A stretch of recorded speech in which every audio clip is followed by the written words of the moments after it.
Aquest dissabte, el conseller de Justícia, Ramon Espadaler, ha visitat Tremp i ha aprofitat per anunciar que la posada en marxa de la nova llei orgànica d'eficiència del servei públic de justícia suposarà importants canvis d'organització judicial, com ara la creació dels jutjats d'instància i l'agrupació de les secretaries dels jutjats de pau. Precisament el jutjat de Tremp serà un dels afectats pels canvis organitzatius. De fet, el jutjat que ara coneixem d'aquí esdevindrà tribunal d'instància a partir del 31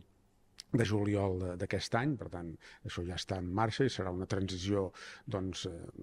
simple de fer, però en qualsevol cas està entre els paquet de les primeres jutjats que passen a ser tribunals d'instància. La nova legislació que assigna competències i funcions, evidentment, i respecta les competències i funcions dels jutges de pau, d'alguna manera ens convida, i en aquest sentit molts dels territoris de la vegueria ja han fet aquest pas, a agrupar les secretaries. Actualment, a l'Alt Pirineu ja hi ha comarques que han demanat aquesta agrupació, com és el cas del Pallars Sobirà, demanda que ja ha estat aprovada pel Consell General del Poder Judicial.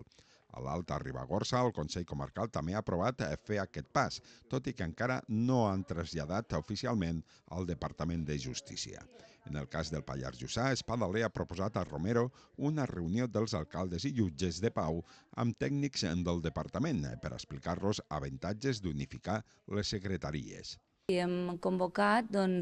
les alcaldies, principalment de les comarques que formen part del Partit Judicial de Tremp, Alta Ribagorça, Pallars Sobirà, Pallars Jussà, però també ho hem fet extensiu a altres alcaldies de l'Alt Urgell i de Cerdanya,